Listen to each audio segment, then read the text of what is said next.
This is Speaking of Pets podcast, where we offer you up-to-date, science-based, accurate information. Oh, Gizmo. Good kitty. You're such a good kitty. And they're looking up and howling in unison. If it affects pets, we'll talk about it. The Speaking of Pets podcast is sponsored by Blue Buffalo Veterinary Diets. Love them like family, feed them like family.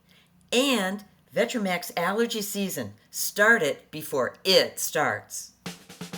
Hey everyone, welcome to Speaking of Pets. I'm Dr. Alice Novotny-Jeroman, a board-certified veterinary dermatologist, and I'm Janet Novotny-King, the doctor's sister. I am not a board-certified allergist and dermatologist. I am a very happy, loving pet owner, and our goal is to provide pet owners with science-based information so they can make really smart decisions, have healthy pets, and be happy pet owners. Thanks for listening today. Hey Janet, did you know that people with Lyme disease have seen between 10 to 20 doctors before they're properly diagnosed? So we thought to get more information on tick-borne disease, flea-borne disease, lice-borne disease, all these vector-borne infectious diseases that our pets and us as pet owners can get, we went right to the top. We went to one of the world authorities on vector-transmitted infectious disease. That's Dr. Edward Breitschwerdt. Dr. Breitschwerdt is a professor of medicine and infectious disease at North Carolina State University College of Veterinary Medicine. He's also an adjunct professor at Duke. He heads up the Intracellular Pathogens Research Lab, and he's devoted more than 30 years of his life to research in vector-transmitted intracellular pathogens. He and his group have published over 450 manuscripts in this area, and I know that our goal with Speaking of Pets podcast is to keep pets healthy. But in this case, this is a One Health issue where pet owners can get these diseases, which are sometimes deadly, as you know. And if I don't keep the pet parents healthy, we don't have any pet health to talk about. Janet, I think I told Dr. Breitschwerdt in an email that you did have Lyme and Bartonella. And so we want to talk to our listeners today about a One Health aspect, meaning these diseases that affect our pets, wildlife, and us. Mm-hmm. And that's why we're so honored to have Dr. Breitschwerdt, because that's his area of research. So Janet, I know you have a million questions, so let's get started. Well, how did you come into starting your own lab, which is Galaxy Diagnostics? That is a little bit of a long story, but I'll try to keep it short. Our research here at North Carolina State University actually started in the early 1980s, mid-1980s, with Rocky Mountain spotted fever. And that was the first tick-borne or vector-borne organism that my research group focused on. And then being a veterinarian, one thing that Alice can attest to is that our pets have a greater propensity of attracting vectors, be they fleas, ticks, lice, etc., than we do. And so in veterinary medicine, we're very familiar with a lot of vector-borne organisms that can, cause disease in cats or dogs or other animals. So over the years, we essentially studied Ehrlichia, Babesia, Anaplasma, and in 1990, I was attending a meeting of the American Society of Rickettsiology. CDC, one of the rickettsiologists that I knew very well there, said, we've discovered the cause of cat scratch disease. And that was pretty neat because we'd known that cats could scratch someone and give them a fever and lymphadenopathy for almost 100 years. And over that 100 years, there have been a lot of actually different organisms that were blamed or thought to be the cause. But I think CDC finally found the real cause of cat scratch disease, and that ended up being a bacteria, Bartonella henselae, which is transmitted by fleas and cats carry. So after that, my lab, since we knew absolutely nothing about Bartonella in cats or dogs, we started focusing very strongly on that organism. And then with time, I would lecture to my peer group, essentially internists at the American College of Veterinary Internal Medicine, and other meetings. And if there were 100 veterinarians in the audience, I would have 6 come up and say, "Could you test me?" Yeah. And so that is the origin of Galaxy Diagnostics. Wow. In reality, is our research then became predominantly human-based research. It started with veterinarians and veterinary technicians. We developed new and better ways of documenting infection with Bartonella in animals and humans. And so Galaxy started as a One Health company offering animal health testing and human health testing. So as a human Lyme victim, And Bartonella, you had Bartonella also. and Bartonella, my frustration when I had it was, first of all, I didn't think anyone believed me that something was wrong, and I knew something was wrong. But when I went to my regular internist, they do that regular, and I'm not going to call it whatever it is, the one in the office that measures 3 things. And Alice, who was at the time was reading is it Miller's book? Oh, Dr. Phillips's book. No, Dr. Chronic. Phillips's book Right. about Lyme. And then my chiropractor, those are the two who put it together and said, you have to get tested. And my chiropractor sent to Hygienics. Igenics, that lab. Hygienics. But honestly, if I didn't have the resources or if I didn't have the chutzpah to keep pushing and pushing and pushing, I would have still been suffering. Or the vet sister. Or the vet sister. You're right. And I love telling people that a veterinarian and a chiropractor diagnosed me. Well, and when I'm sitting there reading Dr. Phillips's book and I see Dr. Breitschwerdt's mentioned in there. And by the way, I read about your dad with Bartonella. Yeah. That was mentioned in the book. And I said to Janet, you got to get in to see this Dr. Phillips because Janet lives in Connecticut. And Right. And anyway, he's you right got on here. the waiting list, but then you got in to see an immunologist or something like that. He's a Lyme. Well, they call him LLD. It's Lyme something. He is an immunologist specializing in Lyme, which, by the way, was not on my medical plan, right? But ended Right. up insurance covered most of it. But it was, it was literally you have half an hour, and it was like verbal diarrhea. I'm going through what was wrong with me, but it's just frustrating as a human patient that there. I tell people, my friends, if you think something's wrong with yourself, get tested. But the only test you can get is that one from the doctor. So is there any way that Galaxy and Igenics are going to become more mainstream? Well, we hope so. I think there's clear recognition or clearer recognition that these vector-borne infectious agents are much more prevalent than was historically understood. And then, I think whether you're a veterinarian or a practicing physician, identifying an acute illness and figuring out what causes it, like we could use influenza or a strep infection or something that is fairly acute in nature, is easy to accomplish. Trying to help a patient with any chronic illness, and I'm an internist, so 99% of what I see is chronic illness. It's much more complicated. It's much more difficult. The differentials are much broader, and I think the fact that Alice was able to help you is that veterinary medicine is certainly specialized tremendously, but we have not subspecialized to the extent that human medicine has. And we, until I retire, I'm pretty insistent that every animal at this institution has one doctor. Right. And that is the primary person that's responsible for all aspects of that patient. And, you mentioned my father's story. And again, one of my frustrations in that situation, and I was in the same shape as Alice, perhaps being your sister, is that I couldn't figure out who my father's doctor really was because no one doctor seemed to be responsible.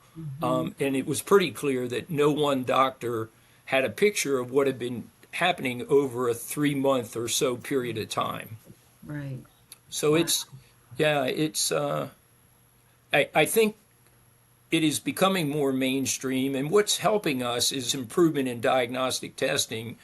And that, if you look at the National Vector-Borne Disease Task Force recommendations, the number one recommendation is across all vector-borne diseases is to improve the sensitivity and specificity of diagnostic testing so that, I mean, for a long time, I've told our internal medicine residents the kindest form of therapy is an accurate diagnosis.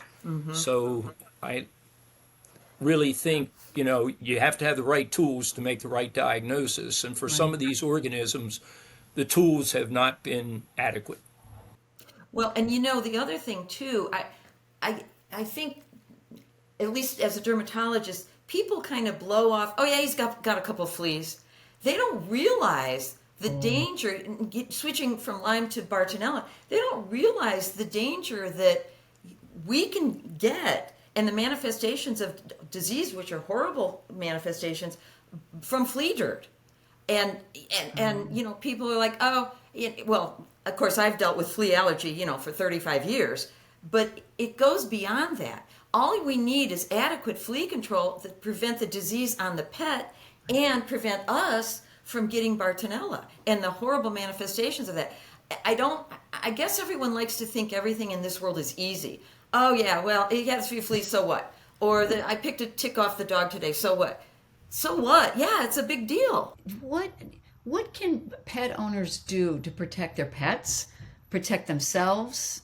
I know there's my dog or our dog takes medication. The cats hate the stuff I put on them, so that I'm not very fortunate. I'm not very lucky in doing that. But they're making oral Credelio now. I told you that. Yeah, good luck with that. If I can't put the drops on them, I'm certainly not going to be able to put the thing in there. That's right. Yeah. Unless I stick it in a chipmunk, which is loaded with bad things. Ed, what do you have your pets on? I'm just curious. A Seresto collar. I've got a German short-hair pointer, so he's wide open. And then Cordelia is the other product that he's currently on. And so, I think, Janet, the good news in veterinary medicine is we have products and a spectrum of products to address these agents that should be the envy of human medicine. Yeah. I mean, in human medicine, we don't have a Lyme disease vaccine, and in veterinary medicine, we've got 6 different companies that make Lyme disease vaccines, all of which have shown reasonable efficacy, and some of which have shown a little better efficacy than others.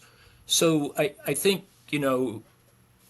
how this will evolve in the future is a little bit anyone's guess, but, some of these can be prevented through vaccination. And right now, the only one we can do as veterinarians for the vector-borne diseases in a cat or a dog would be Lyme disease vaccine. As Alice suggested, the products that we have are rigorously tested because there's tremendous competition between the various companies. So, there are numerous studies by every company looking at, does their product actually kill the northern deer tick, the one that transmits Lyme disease? That's actually the easiest tick in the United States to kill.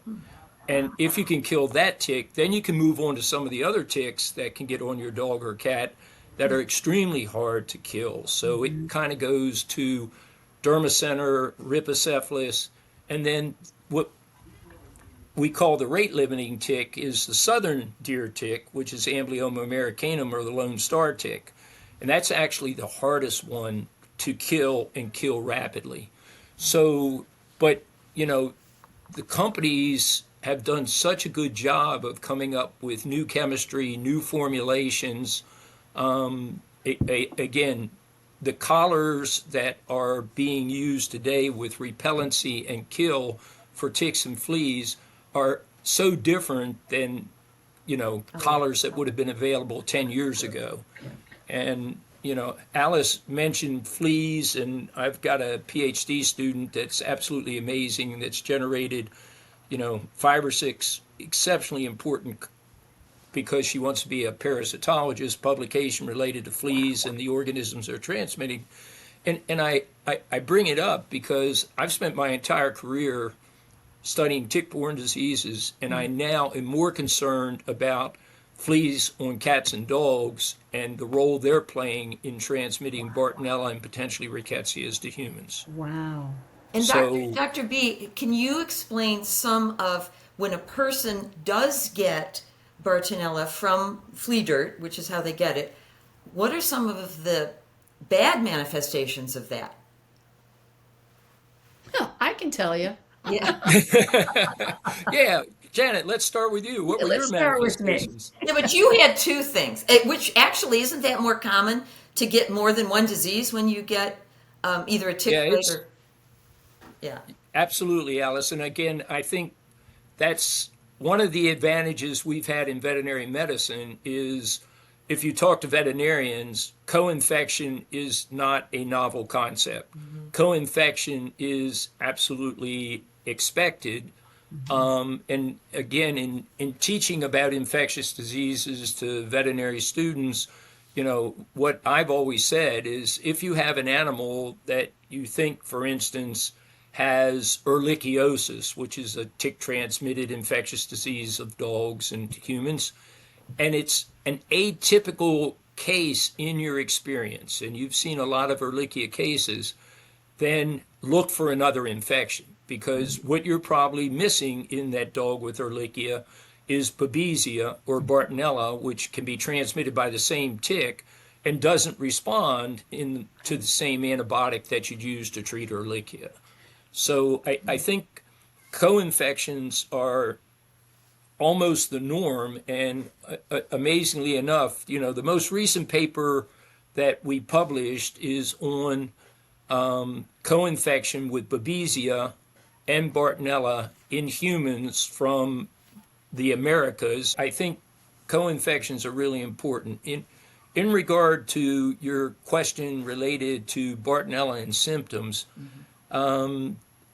it's one of the most challenging vector-borne infectious diseases that exist, in my opinion, in the context of symptomatology. And, that's based on a guy that spent over 30-some years reading the literature and trying to understand these things, both in animals and in humans. And the reason I make that statement is we went from not knowing that Bartonella existed on the North American continent in 1990. It took the AIDS epidemic and a population of immunosuppressed people to figure out, oh, yes, we have it. And the two Bartonellas that we figured out we had was the Bartonella that actually caused trench fever in World War I, which is Bartonella quintana, transmitted by lice. And then the second Bartonella that was discovered in the AIDS epidemic was Bartonella henselae, which is in cat fleas, which is transmitted to cats all around the world. So anywhere you can find a cat flea, you can find Bartonella, and that includes every continent except for Antarctica. As a veterinarian who is a board-certified allergist and dermatologist, I've certainly seen my share of scratchy pets. Wouldn't it be great if we could stop the itch before it starts? Vetromax Allergy Seasoned Soft Chews are an allergy defense supplement designed to do just that. This high-potency, clinically proven supplement boosts dogs' natural defenses against allergens and illnesses, and dogs love them. Allergy Season with Immunorise is a proprietary blend of probiotics, essential fatty acids, vitamin C, quercetin, and zinc. It's specifically formulated for dogs 20 pounds or more that are prone to itchy, irritated skin due to an allergic response. It's proudly manufactured in the USA with good manufacturing practices in an FDA-registered facility. Vetromax Allergy Season Soft Chews helps stop the itching before it starts and makes it better for you and your pet. Check out their products on VetromaxProducts.com or visit Chewy.com and save 50% on your first order by entering the promo code Allergy50 at checkout. Hey everyone, don't forget to pick up Country Critter Journal if you live in Northeast Ohio. It's a must-read for all pet lovers.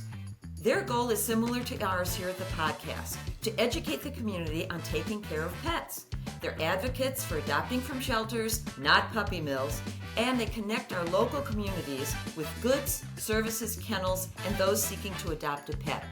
They're a hometown paper with a personal touch.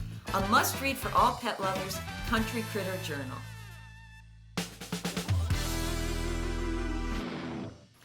The other thing, Dr. B, that I'm just consumed by is the potential role of this organism in canine hemangiosarcoma. Yeah, I am I'm too. fascinated by that. So put that Well- in English, please. This big splenic tumor, say in golden retrievers, that then Right. burst, and then they're standing in the backyard and they just fall over dead. Oh, Alice, the way Bartonella was actually discovered in people in North America was because a subset of AIDS patients would get vascular tumors on their Yeah. skin Yeah. or in their liver.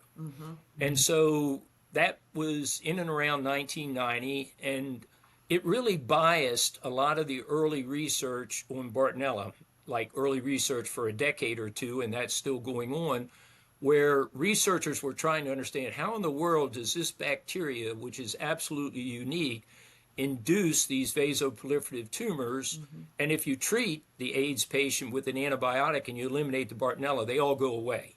right. So we, after knowing that, and after isolating Bartonella from some dogs and some humans with other vascular tumors, one PhD student a number of years ago, we decided to do a study where we would look for 3 vector-borne organisms that live in the blood. So we studied Bartonella babesia and what are called hemotropic mycoplasma. They're just bacteria that live in and around the erythrocytes and circulate in the blood.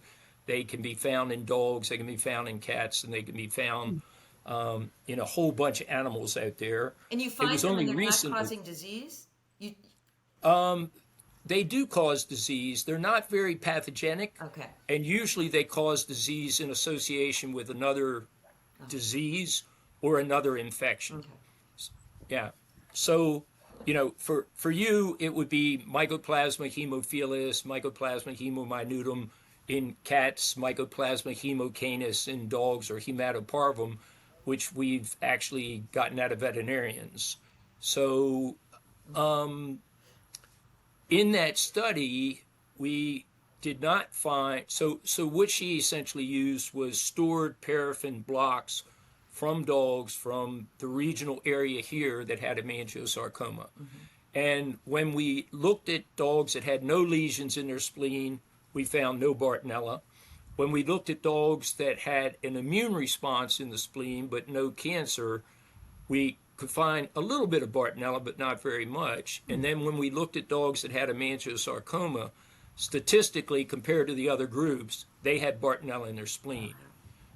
But so that was the first study. And then more recently, Dr. Aaron Lashnitz, who's a veterinary internist and on the faculty now at the University of Wisconsin, did her PhD with me. And we were lucky to get samples from the Comparative Oncology Consortium, which was up in Washington, D.C.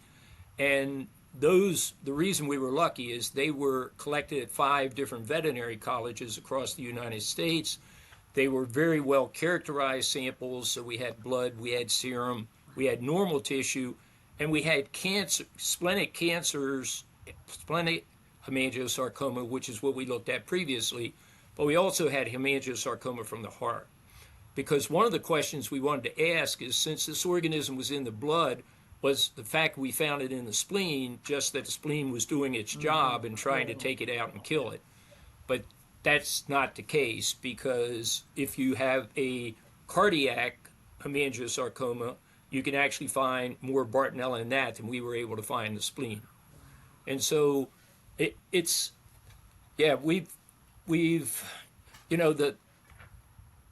you ask me what I believe Bartonella is potentially causative in splenic hemangiosarcoma. If that's true, and if we had a vaccine and we could prevent that particular cancer, it would be analogous to papillomavirus, right? And, I think most of the people listening to this podcast would be surprised to know that 20% of all human cancers are directly caused by an infectious agent. And some of the more recent studies that have been done, they're trying to push that number up and say it could be much higher. And my bias as a vector-borne infectious disease researcher is that vector-borne organisms have been totally ignored, and bacteria have been relatively ignored as potential causes of cancer.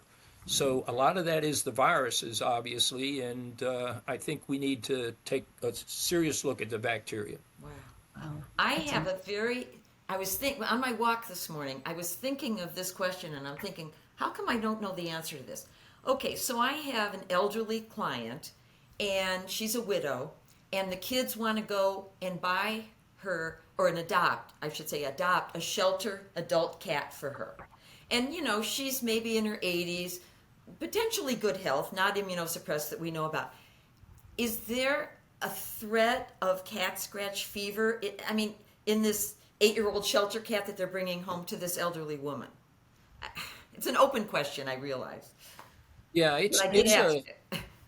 No, Alice. It's a difficult question, and honestly, a question that's being asked of veterinarians more and more and more. So, about a year and a half, 2 years ago, I was contacted by a neuro-ophthalmology fellow at Emory University down in Atlanta, and we actually published a paper on cat scratch disease. What do you do with a cat?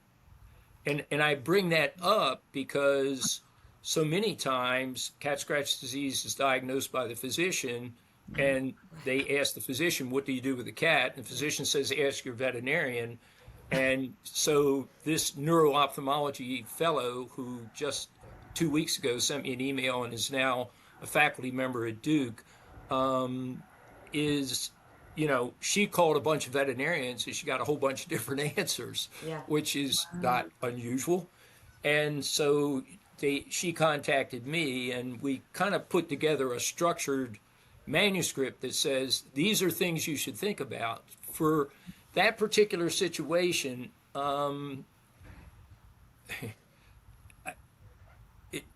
It's hard for me as a veterinarian to say what I'm about to say, but I would not, if I were to get a shelter cat for my 80-some-year-old mother, I would screen it and make sure it has no antibodies. I would do a PCR test, or preferably a bacterium enrichment culture, which is more sensitive than just routine PCR. I do my absolute best to make sure that cat is not carrying Bartonella, and then I would be the one that personally made sure that cat never got a flea. Exactly. Yeah. And that's what I don't feel people realize. Flea control is, you prevent that whole disease situation from happening if you have good flea control on that cat. Wow. Yeah. No, it's so important. And again, my bias, and I've got a young research scientist working with me, is that we really should have Bartonella vaccines, which the veterinary veterinary industry has not yet come to that conclusion. But I think, again, one, we know these organisms cause very insidious and chronic disease in cats and dogs, including myocarditis, endocarditis, and things that can kill them. And also we know that, like rabies, if we can protect the pet and the pet can't get infected, the pet cannot infect the person. And the example you give is a perfect example. You brought up my father's story, which I rarely, if ever, bring up. But I am 99% confident that the old farm cat that was in the garage with him every day, that he antagonized and would bite and scratch him when he antagonized it, was the source of his Bartonella henselae infection. Well, then I'm going to tell my husband to quit hitting little K on the head and picking him up by the tail. You go like this, and the cat loves it. And wait, now that I said that, my husband did test. I had emailed Dr. Breitschwerdt about this. My husband did test positive for Bartonella henselae because he has cutaneous T-cell lymphoma. And I had read a report out of Italy where they had isolated 18 patients that were positive for Bartonella henselae. So, of course, I ran this paper off and took it to my human dermatologist friend, Dr. Hazen. And anyway, so, but I also know that, is it 30 or 38% of veterinary workers test positive for Bartonella? Oh, I bet. That makes sense to me. Is that right? For the Bartonella antibody? So we've done a number of studies now looking at veterinarians and veterinary workers. And as I mentioned earlier in the podcast, our Bartonella research essentially went from cats to discovering the first Bartonella in the world that ever infected a dog, which became a new Bartonella species. Then one of the PhD students looked at Bartonella in cattle because I live on a farm, and on any given day, 80% of the cows on my farm have Bartonella bovis in their blood. In Europe, they have Bartonella shambuensis in their deer. They have Bartonella schmelii in their cattle. And I bring these things up because, this is a genus of bacteria that we didn't know any of these things 30 years ago. And that's the other thing I've really learned is it takes a long time to change thinking and change paradigms, no matter how many manuscripts you publish. So I'm sorry, I lost my train of thought. But when you just said that, that reminds me of the discoverer of H. pylori, how he was literally shunned off the stage at the AMA meeting, and for 7 years they thought he was a nut, and then he wins the Nobel Prize. Yeah. Yeah. Well, I think the Bartonella story honestly has a lot in common with the Helicobacter I think pylori so. story. And Helicobacter was a paradigm changer in human medicine. Yep. Because, as you well know, Alice, before Helicobacter was associated by those guys over in Australia with gastric ulcers, and you went to your doctor and you had a gastric ulcer, he would tell you, take an antacid, decrease the stress in your life, Drink quit milk. your job. Yeah.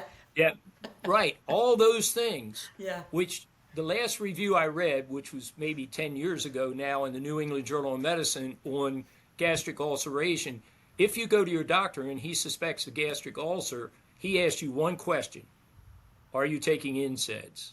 And if the answer is no, they don't even suggest doing testing for Helicobacter anymore, because 98% of the people that are not taking, Yeah.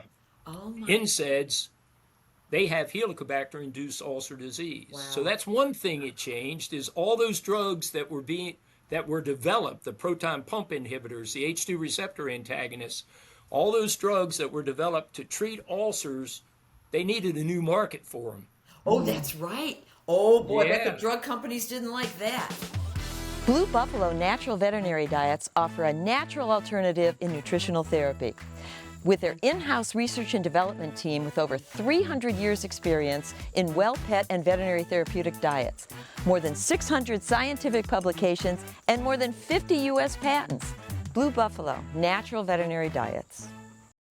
Does your pet suffer from brown tear staining on the skin under the eyes? We see this in any breed, but especially on the faces of those cute little white fluffy dogs.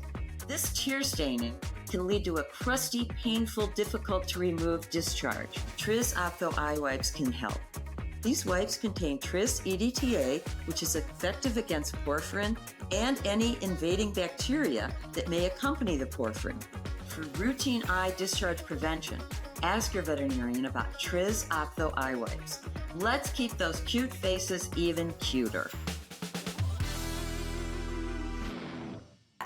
Okay, so Yeah, I want to that- bring okay. it back to the Sorry, to the pets Jan. and pet owners. So Back for to the you, pet- Janet. Back to the pets. I knew So this the would pet- happen. I knew he and I would get off on a tangent. But Yeah, go well, ahead. you got to talk to the. I real forgot people. you're the co-host. That's right. Go on.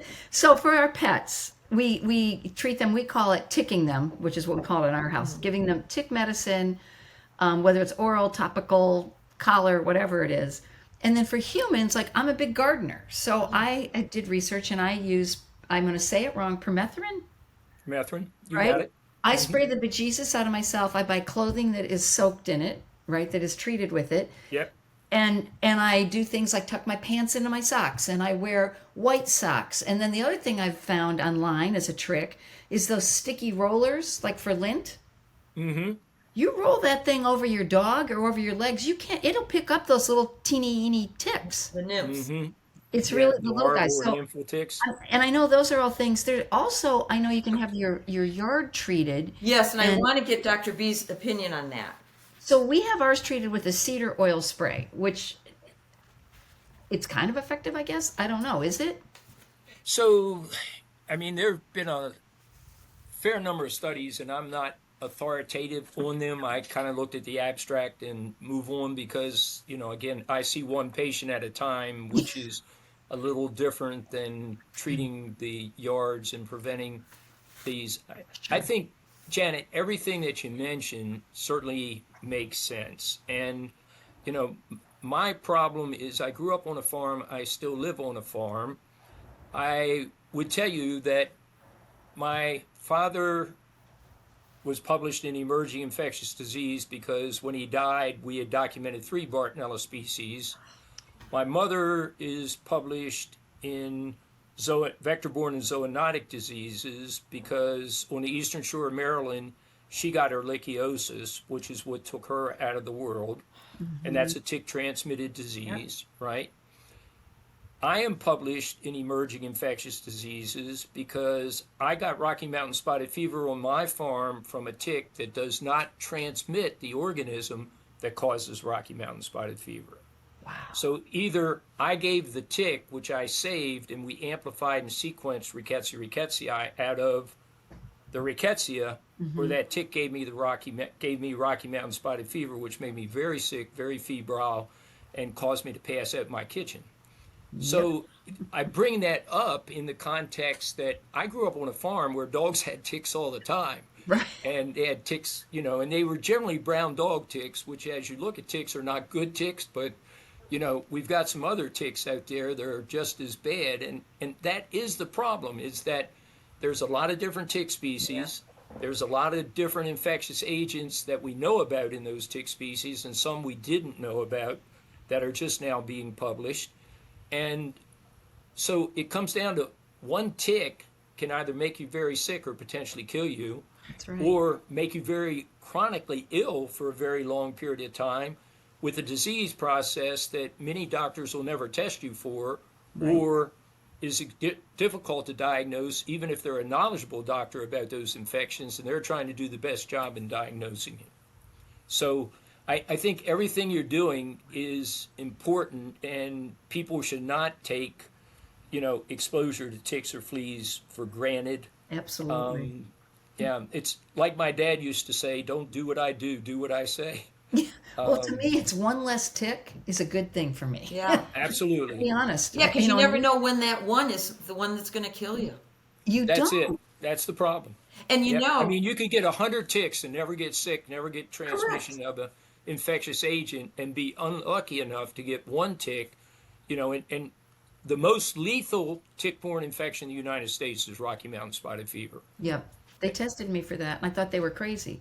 I was like, really? well, and did you read Chris Christopherson just passed away, and for Yes, 15 years. 14 years they thought he had ALS, but he had Lyme. That just makes me sick to know what he went through. He had muscle spasms, heart arrhythmias, where they had to put a pacemaker in him. What else did he have? Sleep apnea and joint pains. And Janet, I know what you went through in the short time you had it. Oh, and by the way, Dr. B, of course they wanted to put her on steroid. She called me sobbing.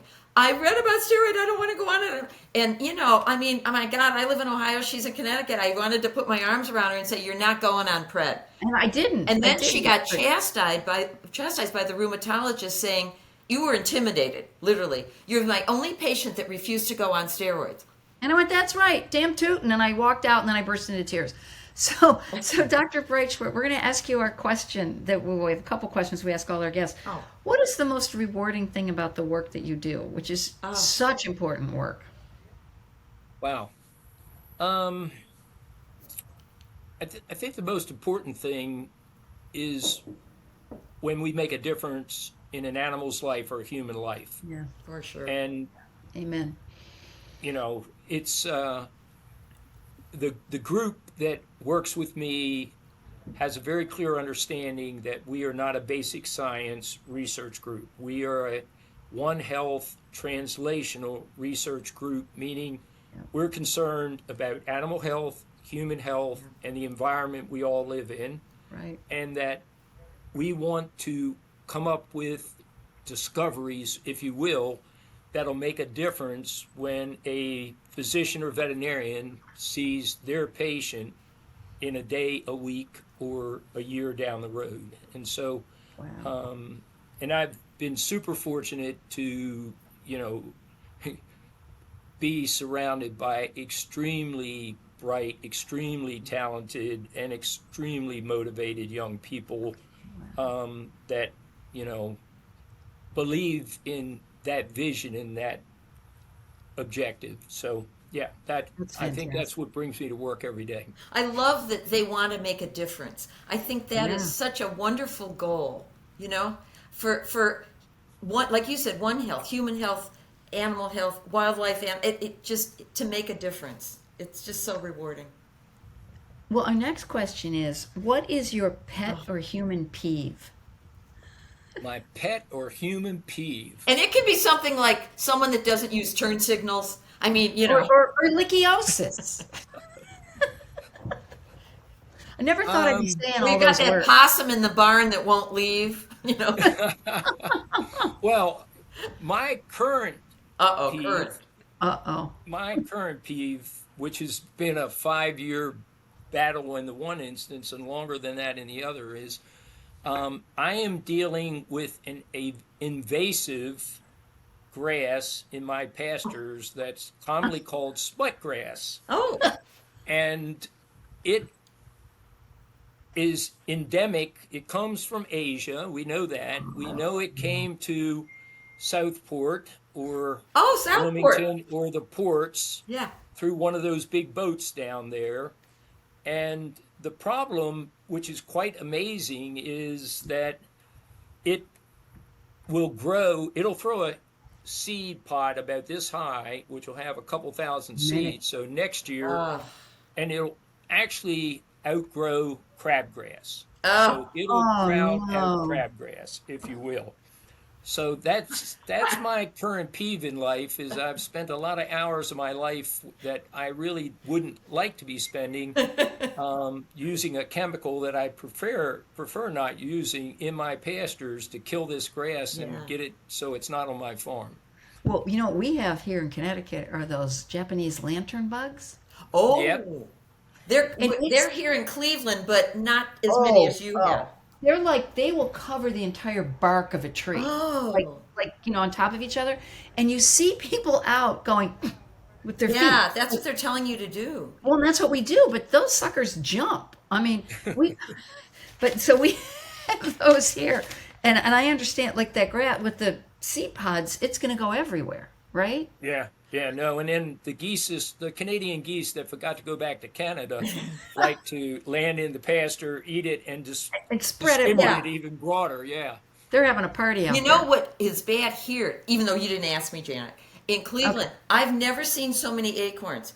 And I was listening to it's a banner something year. about from Millwood Center in New York, and they were equating a prosperous acorn year means a prosperous tick year because the mice Yeah. feed on them. Well, you know what do you know what our exterminator? Like a cobblestone road. Well, I had to have an exterminator come out because we had a hedgehog we couldn't get rid of. But anyway, Oh, he said hedgehog or groundhog? same thing. No, they're not. Well, it was one of those. Okay. So anyway, the exterminator told us that it's cyclical. You'll get a yeah. really big acorn year, and then you'll have a really big squirrel year, Yeah. and then it'll be something else with another. So he said it's actually cyclical, which I thought was fascinating.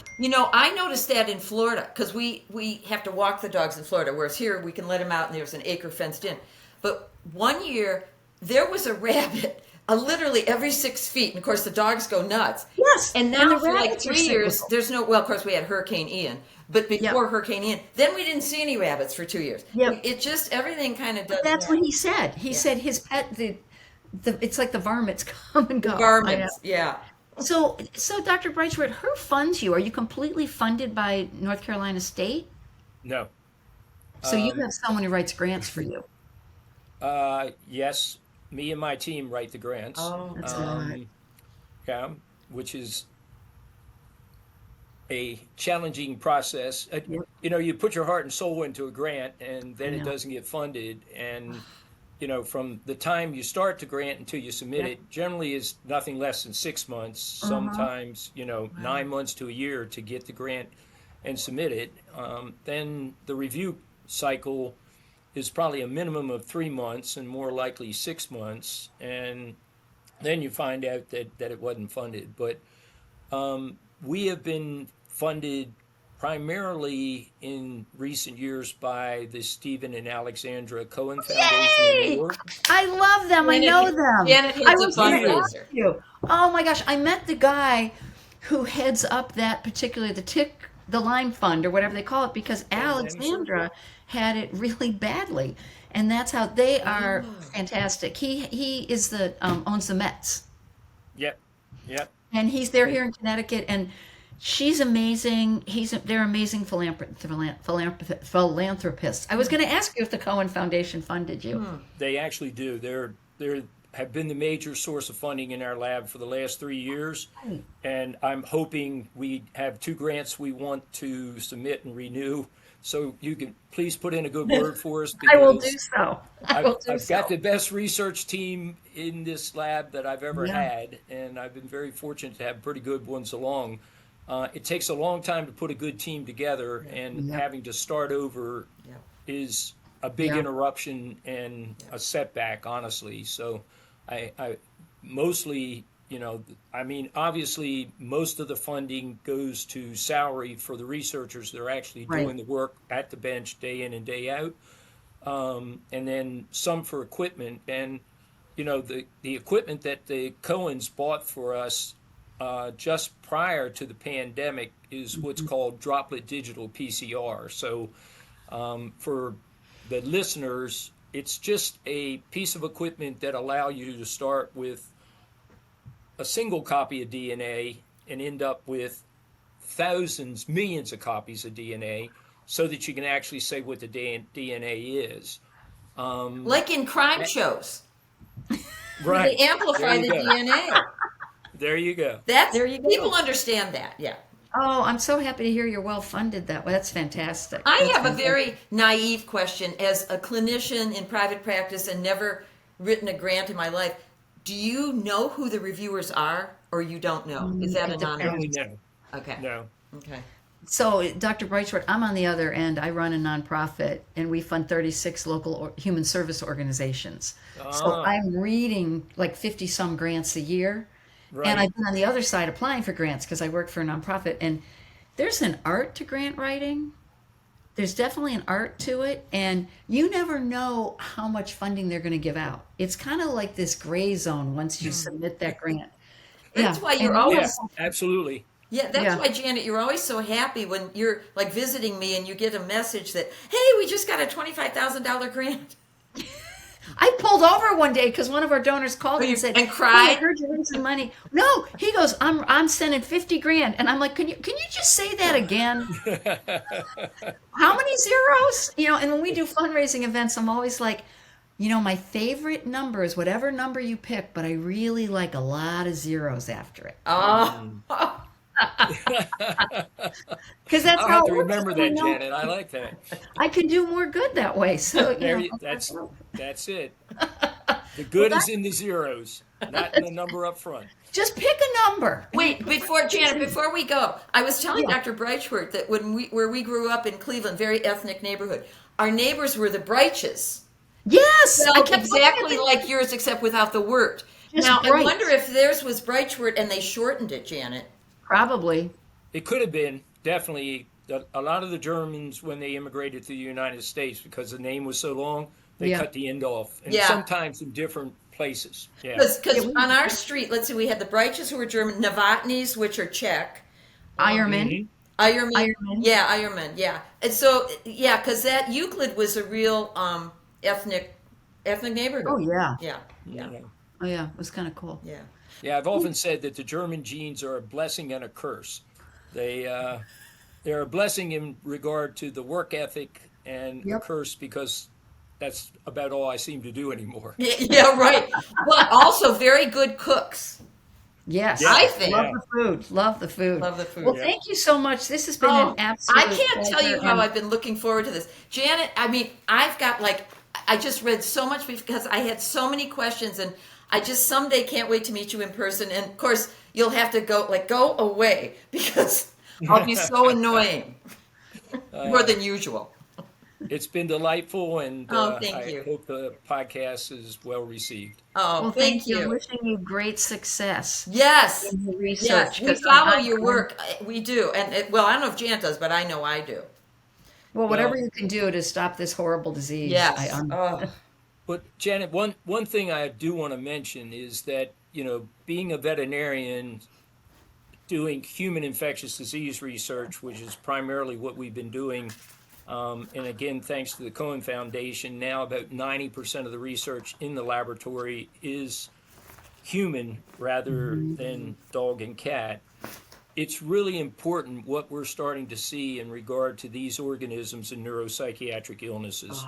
And I would really encourage parents and people to follow that literature as it matures, because it's really totally different than what has historically been done in regard to patients with neuropsychiatric illness. If we can truly prove that there is infectious etiology and we can effectively eliminate it, we can actually change these people's lives. And some of our recent publications, case reports, have supported that. So I think you asked me what brings me to work every day, but right now that focus in our laboratory is definitely what brings me to work.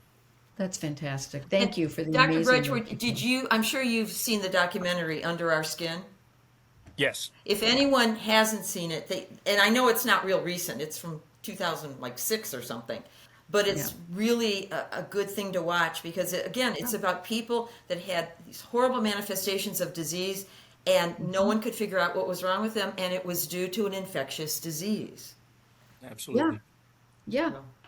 We are making progress. Thank God Well, for that. thank you. Appreciate the work you do. Yeah. Thanks for being on. We Yeah. really appreciate You're it. welcome. This has been wonderful today. It's a dream of mine to be able to meet Dr. Breitschwerdt and to have him on the show. So much great information. We'll have links to his lab and a bunch of other links with information at the end of the show. So for now, this is Dr. Alice Novotny-Jeroman and Janet Novotny King, the Novotny sisters from Cleveland, Ohio, asking you to like, review, and share. Follow us on wherever you get your podcasts. And thanks for listening.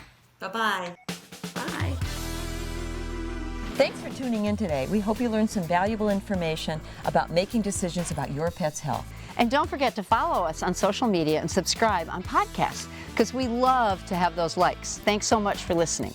That's actually really good. Oh, you good. could both go bye-bye. Bye-bye. Well, yeah. How about woof woof? This episode of Speaking of Pets podcast was sponsored by Blue Buffalo Veterinary Diets. Love them like family, feed them like family. And Vetramax allergy season. Start it before it starts. Follow us on social at Speaking of Pets and listen wherever you get your podcasts.